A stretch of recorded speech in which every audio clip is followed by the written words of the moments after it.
الله أكبر الله أكبر. الحمد لله الحمد لله ذي الجلال والجمال والكمال، المنزه عن الأنداد والأشباه والأمثال.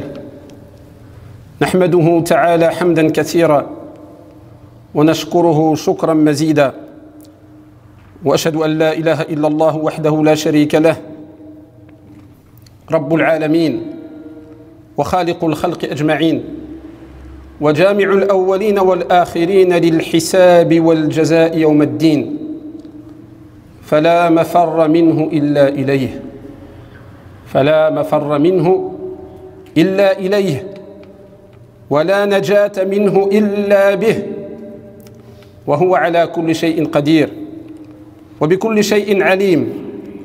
وأشهد أن سيدنا ونبينا محمدًا عبده ورسوله، أعلم الخلق بالله تعالى وأتقاهم به، بعثه الله تعالى ليعرفنا به ويدلنا عليه ويعلمنا ما يجب له، صلى الله وسلم وبارك عليه وعلى آله وأصحابه وأتباعه بإحسان إلى يوم الدين.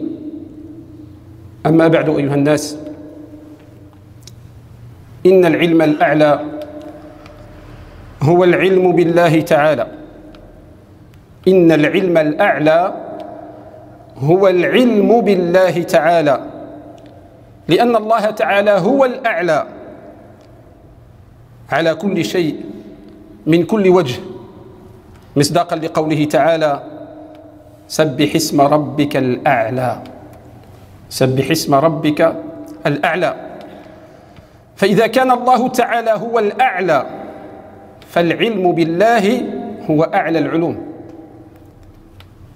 وإرادة وجهه أفضل الإرادات، ومحبته أفضل المحبات، إلى آخره. Chers frères et sœurs, les croyants et les croyantes, serviteurs d'Allah, comme promis, nous parlons, Inch'Allah, de la connaissance d'Allah Ta'ala. La connaissance d'Allah. C'est une chose qu'on a promis la semaine dernière. La semaine dernière, nous avons parlé de l'importance du savoir, de l'importance de l'éducation.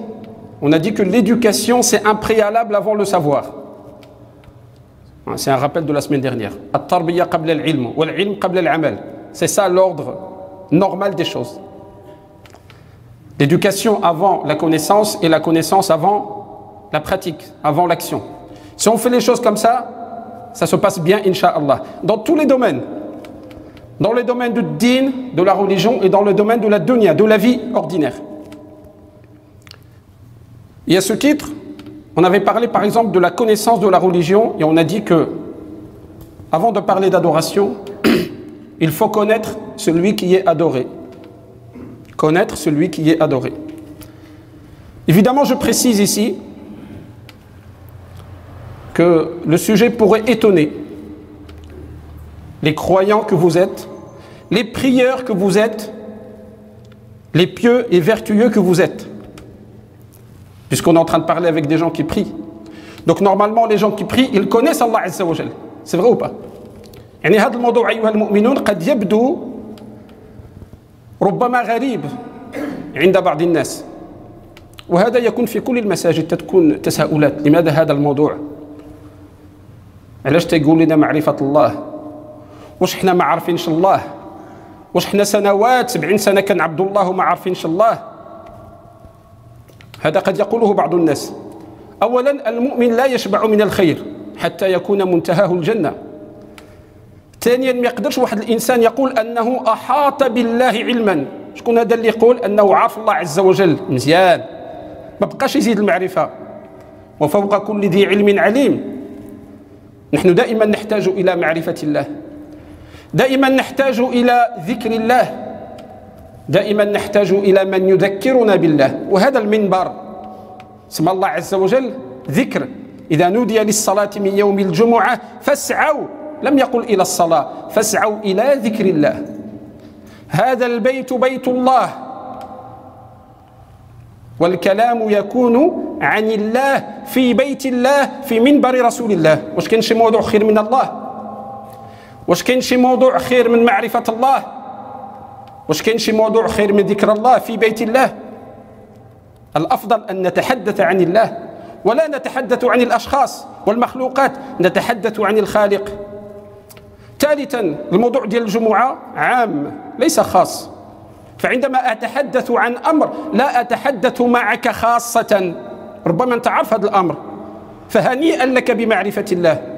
ولكن راه كاين شباب، كاين ناس يلا دخلوا في الإسلام، كاين ناس باقي عندهم تساؤلات، كاين أولادنا ما عرفوش الله عز وجل، كاين الإلحاد عند أولاد المسلمين. علاش؟ لأننا كنعبدوا الله بالتقليد، ما كنعبدوش الله بالعلم. صحيح ولا ماشي صحيح؟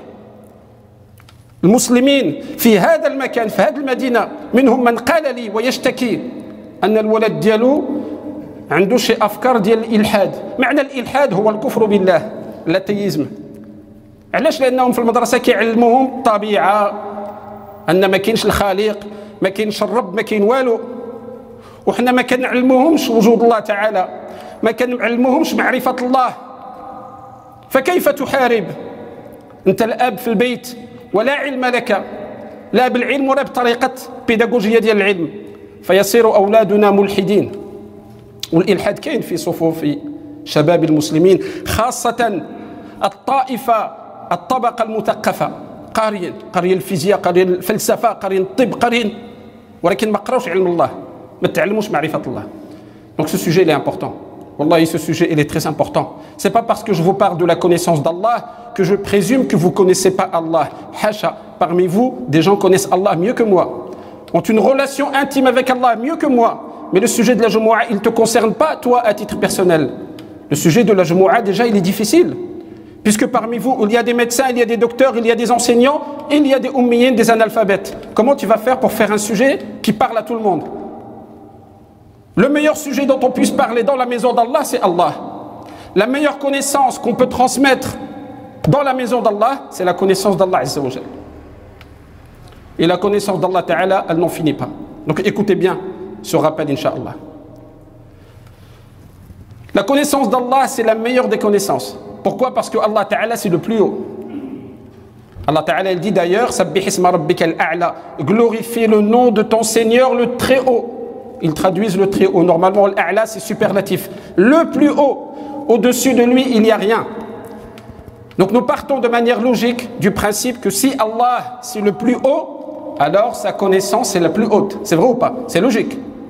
Nous, on dit Allah, c'est le plus haut. Mais à dunya, on la connaît, Allah, on ne le connaît pas. On a mis la connaissance d'Allah au plus bas. On n'est pas logique. Si tu me dis que Allah, Akbar, c'est le plus grand, alors la connaissance d'Allah dans ton cœur, ça doit être Akbar, la plus grande. C'est vrai ou pas? Tout à fait vrai. Et écoutez bien, on va aller encore plus loin. Allah Ta'ala, binafsihi, fi kalamihi, fi kitabihi, amarana bima'rifatih. Amarana bima'rifatih. L'iman تكون بالعلم, بالقناعة, بالمعرفة. لا يكون الإيمان بالتقليد.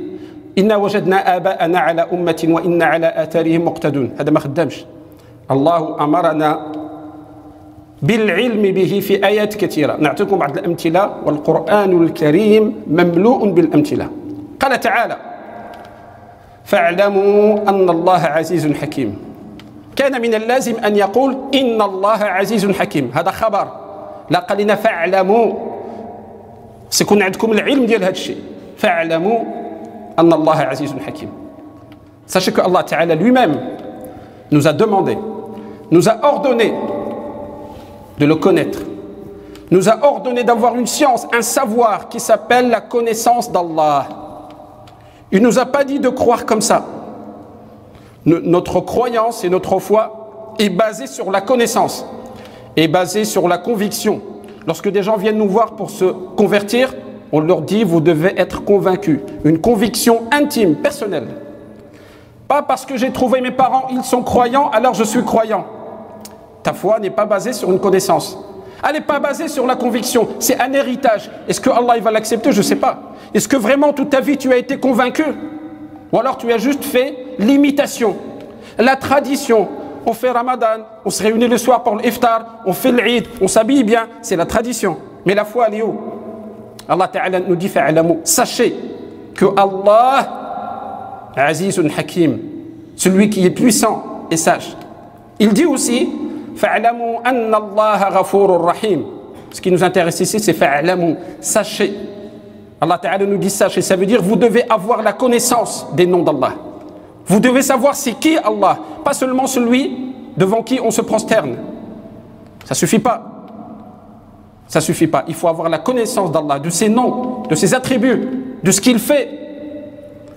Il dit aussi fa'alamu anna Allah ghafurur rahim. Sachez que Allah c'est le pardonneur, le miséricordieux. Il dit aussi fa'alamu anna Allah mawlakum ni'mal mawla wa ni'mal nasir. Vous voyez, ce sont des affirmations, mais Allah Ta'ala, il nous donne un ordre, fi'lu amr, fa'alamu, sachez. C'est là que je veux attirer votre attention. Allah Ta'ala, il pourrait parfaitement affirmer, donner une affirmation. Allah a dit, 2 points, je suis le Tout-Puissant. Allah a dit qu'il est l'omnipotent, celui qui est capable de tout, l'omniscient, celui qui sait tout, il se décrit. Ah ben, il ne fait pas que affirmer. Il nous donne un ordre, c'est un ordre d'Allah Azza wa Jal, de le connaître, de savoir qui il est. C'est pour ça que la base de la connaissance, c'est connaître Allah Azza wa Jal.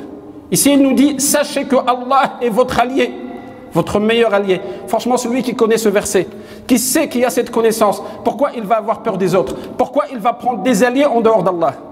C'est qui fait ça? Celui qui ne connaît pas Allah correctement. Il dit qu'il prie, mais il ne connaît pas Allah Ta'ala. Parce que lorsqu'il sort, il fait tout ce que Allah Ta'ala il a interdit. La calomnie, le mensonge, etc., etc. Et il dit, je connais Allah. D'où tu connais Allah? Explique-moi c'est quoi tu connais Allah. Lorsque tu as peur de tout le monde sauf Allah, tu ne connais pas Allah. Lorsque tu connais ce verset, sachez que Allah c'est votre meilleur allié. Et qui est meilleur allié que Allah? Wa ni'man nasir. An-Nasir, c'est celui qui nous donne la victoire. Qui est meilleur pour nous donner la victoire que Allah Ta'ala? Autre verset, fa'alamu, toujours fa'alamu. J'en ai pris que quelques-uns, mais il y en a beaucoup. Fa'alamu annama unzila bi'ilmillah. Sachez que ce Coran a été descendu par une connaissance d'Allah, par la science d'Allah Ta'ala. Fa'alamu annama unzila bi'ilmillah wa an la ilaha illa hu fahal antum muslimun. Sachez aussi qu'il n'y a de divinité que Allah, alors êtes-vous soumis, allez-vous vous soumettre. Voilà Allah Ta'ala comment il nous interpelle. C'est basé sur la connaissance. Il nous dit aussi, pour ne pas oublier, i'lamu anna Allah shadidul iqab wa anna Allah ghafurur rahim. Sachez que Allah est dur en châtiment. Il faut le savoir ça. Parce que sinon on va dire Allah il est ghafurur rahim et puis voilà. Et sachez aussi qu'il est pardonneur et miséricordieux. Vous devez savoir les deux. Comme ça vous allez faire attention. Comme ça vous allez agir entre la crainte et l'espoir. Ben al-khawf wa al-raja. C'est très important. Il nous dit aussi i'lamu anna Allah yuhyi al-arda ba'da mawtiha. Sachez que Allah, c'est lui qui fait revivre la terre après sa mort, c'est-à-dire après la sécheresse. Allah Ta'ala, il fait descendre la pluie, il fait revivre la terre. Qad bayyana lakum al-ayat la'allakum ta'qilun. Nous vous avons montré de manière explicite nos signes, ainsi vous allez raisonner. Wa qala Ta'ala ذلك لتعلموا أن الله يعلم ما في السماوات وما في الأرض وأن الله بكل شيء عليم. Allah Ta'ala nous dit dans Surat Al-Ma'idah, et ceci pour que vous sachiez que Allah sait tout ce qu'il y a dans les cieux et sur la terre, et Allah est omniscient. Allah Ta'ala, il sait tout. عباد الله ليس في الدنيا من اللذات أعظم من لذة العلم بالله تعالى وذكره وعبادته. Sachez qu'il n'y a pas un délice, un plaisir meilleur que celui de connaître Allah Azza wa Jal. Non seulement c'est la meilleure des sciences, mais sachez que si vous lisez un peu l'histoire des prédécesseurs, vous verrez dans leurs paroles qu'est-ce qu'ils disent. La plus belle chose qu'il y a dans cette vie, dans cette dunya, d'ailleurs il y en a même un qu'il l'a appelé Al-Jannah, le paradis sur terre. Pour lui, le paradis sur terre, c'est quoi? Connaître Allah Azza wa Jal. Adorer Allah Ta'ala, faire la prière. Leur plaisir, leur délice, ils n'aiment pas la dunya. C'est des gens qui travaillent pour l'akhira, les gens qui sont proches d'Allah, les pieux prédécesseurs. Leur plaisir, c'est la prière. leur désir, leur plaisir, leur jouissance. Elle laisse une jouissance. Il y a des gens, leur jouissance, c'est la dunya. Eux, leur jouissance, c'est quoi? La connaissance d'Allah Ta'ala. Il n'y a pas un plaisir qui est meilleur que de connaître Allah Azza wa Jal, que d'évoquer Allah et que d'adorer Allah Ta'ala. Le prophète sallallahu alayhi wa sallam nous dit dans un hadith rapporté par l'imam Muslim, ذاق طعم الإيمان ذاق طعم الإيمان من رضي بالله ربا وبالإسلام دينا وبمحمد رسولا.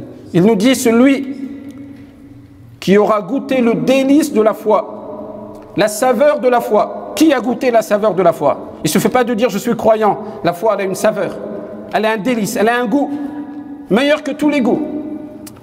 Celui qui a goûté la saveur de la foi, c'est celui qui a agréé Allah comme son Seigneur, son Dieu. Il a agréé, il a choisi Allah. Wabil islami dinan, il a choisi l'islam comme religion. Et il a choisi Muhammad sallallahu alayhi wa sallam comme prophète et messager. وقال النبي صلى الله عليه وسلم لعدي بن حاتم، هذا واحد المثل كذلك، وهو يدعوه إلى الإسلام. عدي بن حاتم رضي الله عنه أحد الصحابة. القصة ديالو عجيبة، والله قصة عجيبة أدعوكم لقراءتها. ما عندناش الوقت نقراو القصة ديال عدي بن حاتم. كان ملكا من ملوك العرب وكان نصرانيا، يعني واحد الدين بين النصرانية والمجوسية، واحد الخلط، ودعاه النبي صلى الله عليه وسلم للإسلام، وكان واحد الحوار فيما بينهما كثير. استقبله النبي صلى الله عليه وسلم وشاف علامة النبوة في التواضع ديال النبي صلى الله عليه وسلم. ومن بين ما قال له قال ما يفرك أن تقول لا إله إلا الله فهل تعلم من إله سوى الله؟ فهل تعلم، هنا العلم، من إله سوى الله؟ قال قلت لا. ثم تكلم ساعة، يعني عاود تكلم معاه، نقاش والحوار إلى آخره، ثم قال إنما تفر أن تقول الله أكبر فهل تعلم شيئا أكبر من الله؟ شوفوا النبي صلى الله عليه وسلم يدعو إلى الناس لمعرفة الله، للعلم بالله. قال قلت لا. ثم بعد الحوار أسلم عدي بن حاتم رضي الله عنه. Un grand compagnon qui s'appelle Adi ibn Hatim. Très belle histoire, je vous invite à le lire. Dès que vous sortez d'ici, vous pouvez le trouver sur vos smartphones. Adi ibn Hatim, radiyallahu anhu. C'était un arabe. C'était même le roi d'une tribu arabe qui était chrétien. En fait, sa religion, c'était un mélange entre le christianisme, le majous, les zoroastriens, etc., la religion qu'il y avait en Perse à l'époque. Et le prophète sallallahu alayhi wa sallam l'a appelé à l'islam, l'a prêché à la religion d'Allah Azza wa Jal. C'est d'ailleurs lui qui est venu retrouver le prophète sallallahu alayhi wa sallam. Pour ceux qui savent, il y a eu un hiwar, un dialogue très instructif, très intéressant entre Adi ibn Hatim et le prophète sallallahu alayhi wa sallam, qui est basé sur la connaissance d'Allah Azza wa Jal. Parmi les choses qu'il lui a dit, quand il l'a appelé à l'islam, il lui a dit, moi j'ai déjà une religion. Le prophète sallallahu alayhi wa sallam lui a dit, Ana a'lamu bi dinika minka, mais je connais ta religion mieux que toi. D'ailleurs, il l'a coincé sur un certain nombre de questions. Il a prouvé que le prophète sallallahu alayhi wa sallam, il est là le ilm. Il connaît la religion de l'autre mieux que lui. Et l'autre, il était coincé. Après, il l'a ramené vers la connaissance d'Allah. Il lui a dit, qu'est-ce qui t'empêche de dire la ilaha illallah? Est-ce que tu connais une autre divinité à part Allah? Il a dit non. Il a réfléchi, il a dit non. Puisqu'il n'était pas mouchrik comme les autres. Il avait la foi chrétienne. Ensuite, il a parlé avec lui. Il lui a dit encore une fois, qu'est-ce qui t'empêche de dire Allahu Akbar, que Allah c'est le plus grand? Connais-tu une chose qui est plus grande que Allah? Il a dit non. Et au bout de ce dialogue qui a duré un certain moment, Adi ibn Hatim est rentré dans l'islam. Il s'est converti, il est devenu un des meilleurs compagnons. Après avoir été un des plus grands ennemis de l'islam et du prophète sallallahu alayhi wa sallam, il s'est converti à la 9e année de la hijra, pratiquement vers la fin de la vie du prophète sallallahu alayhi wa sallam. Tout ça pour vous dire que tout est basé sur le ilm. Et je termine cette première partie par un verset. La parole la ilaha illallah que nous disons, la parole de tawhid qui nous fait rentrer dans l'islam, Allah Ta'ala ne nous a jamais dit de la prononcer comme ça. Il nous a dit de la connaître. Il dit fa'lam annahu la ilaha illallah wastaghfir li dhanbika wa lil mu'minina wal mu'minat. Sache qu'en vérité, il n'y a de divinité que Allah. Et demande pardon pour tes péchés à toi et pour les croyants et les croyantes.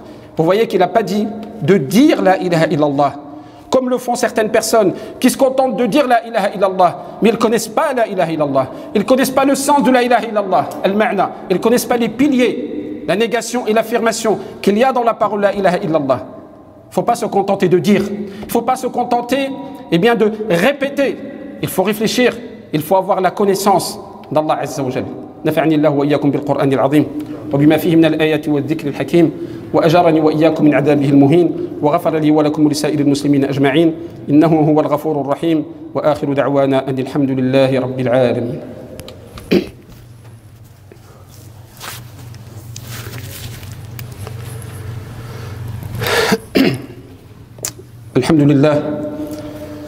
الحمد لله حمدا كثيرا طيبا مباركا فيه كما يحب ربنا ويرضى وأشهد أن لا إله إلا الله وحده لا شريك له وأشهد أن محمدا عبده ورسوله صلى الله وسلم وبارك عليه وعلى آله وأصحابه ومن اهتدى بهداهم إلى يوم الدين أما بعد فاتقوا الله وأطيعوه واتقوا يوما لا تجزي نفس عن نفس شيئا ولا يقبل منها عدل ولا تنفعها شفاعة ولا هم ينصرون.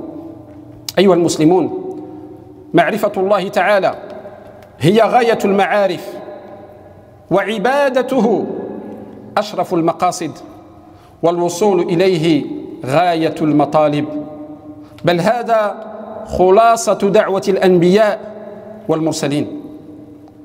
Frères et sœurs croyants et croyantes, la connaissance d'Allah, son adoration, cheminer vers lui, chercher à arriver vers lui, c'est la meilleure des connaissances. C'est le meilleur des objectifs. C'est le meilleur, la limite, ce qu'on appelle al-ghaya, c'est la limite extrême. C'est ton souhait le plus extrême. Tu as plein de souhaits dans la vie, mais le souhait le plus extrême du croyant, c'est connaître Allah de la plus belle manière, adorer Allah de la plus belle manière et arriver à Allah Ta'ala de la plus belle manière. Et sachez que cela, c'est tout simplement le résumé du travail, des missions des messagers et prophètes. Ils ont été envoyés pour ça. الأنبياء عليهم السلام دعوا الناس إلى عبادة الله بالقلب واللسان والجوارح. Les prophètes et messagers, ils ont appelé les gens à faire quoi? Adorer Allah Azza wa Jal par le cœur, le connaître par le cœur, par la foi, par la aqida, par la parole et par les actes. وعبادة الله متضمنة لمعرفته. Et l'adoration d'Allah, elle contient la connaissance d'Allah. Pas d'adoration sans connaissance. Pas d'adoration sans la science, sans le savoir. فَأَصْلُ عِلْمِهِمْ وَعَمَلِهِمْ. L'origine, le fondement pour les prophètes, le fondement de leur savoir et de leurs actions, c'est quoi? هو العلم بالله والعمل لله. هذه هي حياة المؤمن. العلم بالله والعمل لله. ما نساوش هذه القاعدة. Le fondement même de la mission des prophètes et de la da'wa, l'appel des prophètes, c'est la connaissance d'Allah et l'action pour Allah. Toute ta connaissance, elle est tournée vers Allah Azza wa Jal. C'est la meilleure des connaissances que tu puisses avoir. Et toutes tes actions, que ce soit la prière, que ce soit la famille, le travail, etc., tout est fait pour Allah Ta'ala. وفي نفس الوقت أيها المؤمنون لتعلموا أن أقبح الجهل فيه أنواع. أقبح الجهل هو الجهل بالله تعالى. Sachez que la pire des ignorances, il y en a beaucoup des ignorances. Il y a des gens qui ont une science, l'autre il ignore sa science. Chacun a sa spécialité. Lorsque quelqu'un est savant dans une spécialité, l'autre il est ignorant dans sa spécialité. Pas de problème. Mais la pire des ignorances, c'est quoi? L'ignorance d'Allah. La vie de la personne, elle passe comme ça. Allah Ta'ala, il le crée. Il vit toute sa vie, il meurt, il n'a jamais connu son Seigneur, il ne l'a jamais reconnu. Ça, c'est la pire des ignorances. On peut ignorer des choses, ça peut arriver, mais ignorer notre Créateur, oublier notre Créateur, ça c'est la chose la plus grave. Nasullaha fa'ansahum anfusahum. Ceux qui ont oublié Allah, qui l'ont ignoré, qui l'ont renié, Allah leur a fait oublier leur propre personne. Fahariyun bi ahli al-iman. Donc il est important pour les gens de la foi que nous sommes, que vous êtes, أن يزيدوا علمهم بالله تعالى. Eh bien d'augmenter notre science, notre connaissance d'Allah Azza wa Jal. Et comment on fait ça? وذلك بالتفكر في خلقه والنظر في آياته. Tout d'abord, en réfléchissant, en méditant sur sa création, en regardant ces signes qui sont dans l'univers, qui sont autour de nous. Certains diront, je ne sais pas lire. Allah, il t'a envoyé 2 livres. Il t'a envoyé un livre écrit, le Coran, mais il t'a envoyé aussi un livre ouvert, c'est l'univers. Et tout le monde sait lire dans l'univers. Tout le monde sait lire dans la nature. Tout le monde voit le soleil, la lune, les étoiles, l'alternance du jour et de la nuit. Tout ce que Allah Ta'ala il a créé pour nous. Tu ne vas pas me dire que tu ne sais pas lire ça? Là-dedans, tu vas reconnaître Allah Azza wa Jal. Également, كيف نعرف الله بقراءة كتابه فإن كلامه سبحانه غير كلام البشر إذا كان الله تعالى هو الأعلى وهذا صحيح فكلام الله هو الأعلى. Également, en lisant ses paroles, en lisant son livre, les gens ils ont délaissé le livre d'Allah et il te dit moi je connais Allah. Subhanallah. Lorsque tu me dis je connais un philosophe, je connais un grand médecin, je connais un politique, je vais dire bah, qu'est-ce que tu as lu de son livre? Je connais un romancier, dis-moi quel roman tu as lu. Dis-moi comment il pense ce philosophe, ce scientifique. Tu me dis non, j'ai rien lu. Bah, comment tu le connais? Et là tu viens me dire je connais Allah. Dis-moi qu'est-ce que tu connais du livre d'Allah? Est-ce que tu as pris le temps dans ta vie de lire ses paroles? Parce que tu ne peux pas connaître Allah si tu ne sais pas qu'est-ce qu'il t'a dit. C'est vrai ou pas? On dit tous je connais Allah, mais Allah il t'a dit des choses. Allah il t'a parlé, Allah il t'a envoyé des messages.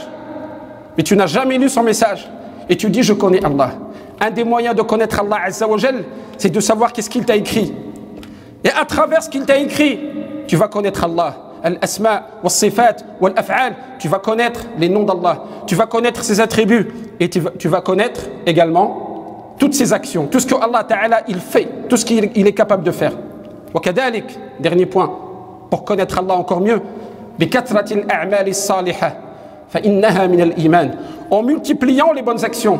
Car les bonnes actions font partie de la foi.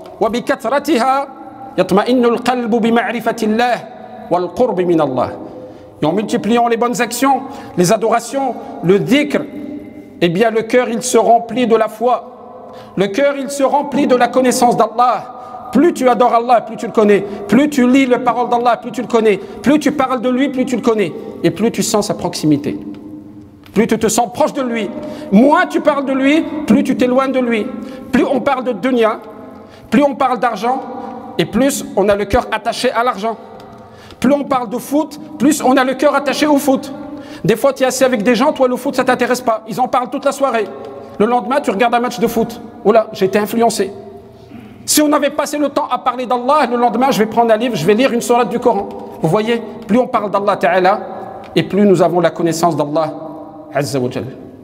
نسأل الله أن يتقبل منا ومنكم وأن يوفقنا وإياكم ما يحبه ويرضاه وأن يجعلنا وإياكم ممن يستمعون القول فيتبعون أحسنه آمين يا رب العالمين. قبل النهاية وقبل الدعاء إن شاء الله والصلاة بعض الإعلانات. Donc quelques annonces إن شاء الله. الإعلان الأول فيما يخص يعني درس في تغسيل الأموات للنساء يوم الأحد 27 septembre إن شاء الله. Donc première information. Donc nous avons une formation en lavage mortuaire pour les femmes. Donc c'est une sœur de l'association At-Tahara. Donc l'association At-Tahara, c'est ceux qui sont venus ici une fois et nous ont fait un dars sur le lavage mortuaire qui a été filmé. Vous le trouvez sur YouTube, sur la page YouTube de la mosquée de Gien, pour ceux qui veulent revoir cette vidéo. C'est quelque chose qui est très important, très intéressant, c'est un droit, une obligation. Et bien, la même chose pour les femmes, puisqu'il n'y a que des femmes qui peuvent laver des femmes. Donc il faut aussi former nos sœurs au lavage mortuaire. Donc le 27 septembre, Inch'Allah, vous le notez, transmettez à vos épouses pour celles que ça intéresse. Et puis certainement les sœurs qui sont là, elles relaient le message. Donc le 27, dimanche 27 septembre, dans l'après-midi, après les cours, après Salat al-Dhuhr, Inch'Allah.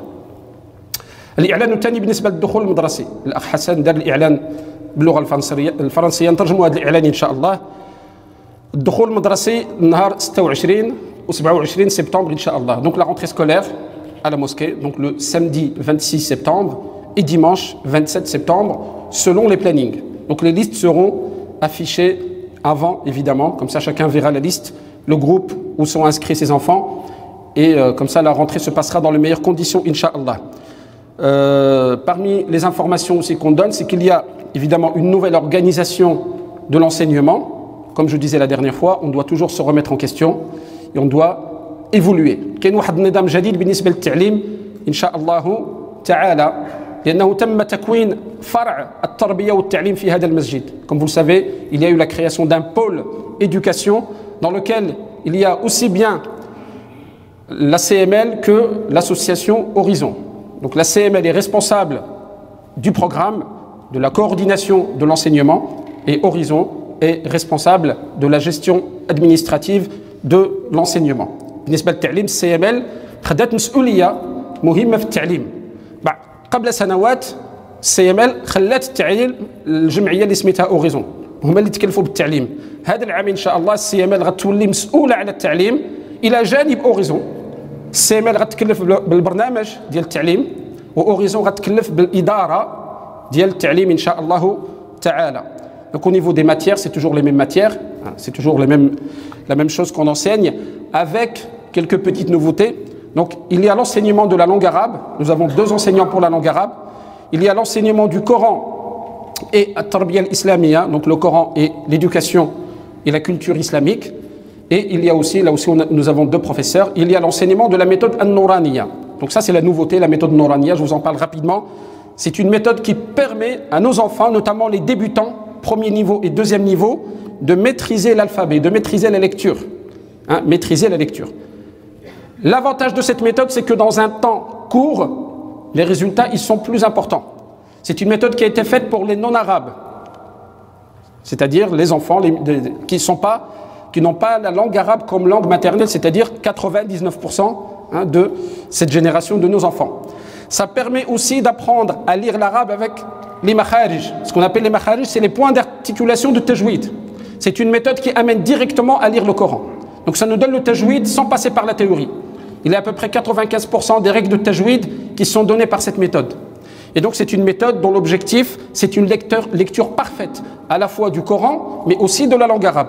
Donc nous prévoyons, Inch'Allah, que la première et deuxième année, les enfants, exclusivement la méthode Nouraniya. Lorsqu'ils sont évalués, qu'ils maîtrisent la lecture, après ils vont chez le prof d'arabe pendant 2 heures et chez le prof de Coran pendant 2 heures.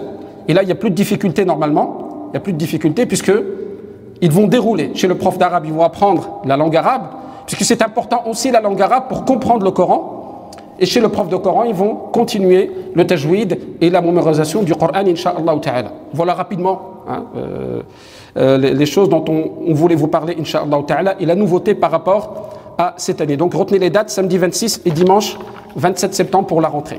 Vu les conditions sanitaires, le Covid, etc., on voulait faire une grande réunion, réunir les parents, leur expliquer cette méthode, projeter des vidéos et des informations sur cette méthode, mais on ne va pas pouvoir le faire. S'il y a des gens qui veulent des renseignements, ils peuvent venir nous voir, mais autrement, vous verrez, Inch'Allah ta'ala, dès les premières semaines d'enseignement de cette méthode, vous verrez déjà chez vos enfants un engouement et des résultats qui vont commencer à se faire sentir, Inch'Allah. Autre information, donc il y a une collecte pour la mosquée de Caen aujourd'hui. يعني كاين جمع تبرعات المسجد ديال كان اليوم إن شاء الله تعالى، نسأل الله أن يتقبل من الجميع. والأسبوع المقبل كذلك جمع التبرعات لضحايا فيضانات في السودان. إن شاء الله تعالى هذا بالنسبة للأسبوع المقبل. Donc au niveau des collectes aujourd'hui, c'est pour la mosquée de Caen. La semaine prochaine, nous faisons une collecte pour aider les victimes d'inondations qui a eu lieu au Soudan. Donc comme ça, vous savez pourquoi on collecte et vous savez pourquoi vous donnez, Inch'Allah ta'ala, qu'Allah Azza wa Jal accepte vos dons et qu'Allah ta'ala vous récompense de la plus belle manière. وأكثر من الصلاة والتسليم على سيدنا محمد سيد الأولين والآخرين. اللهم صل على محمد وعلى آل محمد كما صليت على إبراهيم وعلى آل إبراهيم وبارك على محمد وعلى آل محمد كما باركت على إبراهيم وعلى آل إبراهيم في العالمين إنك حميد مجيد. إن الله يأمر بالعدل والإحسان وإيتاء ذي القربى وينهى عن الفحشاء والمنكر والبغي يعظكم لعلكم تذكرون. فاذكروا الله العظيم الجليل يذكركم واشكروه على نعمه يزدكم واستغفروه يغفر لكم ولذكر الله أكبر والله يعلم ما تصنعون. ربنا آتنا في الدنيا حسنة وفي الآخرة حسنة وقنا عذاب النار وأدخلنا الجنة مع الأبرار يا عزيز ويا غفار. سبحان ربك رب العزة عما يصفون وسلام على المرسلين والحمد لله رب العالمين.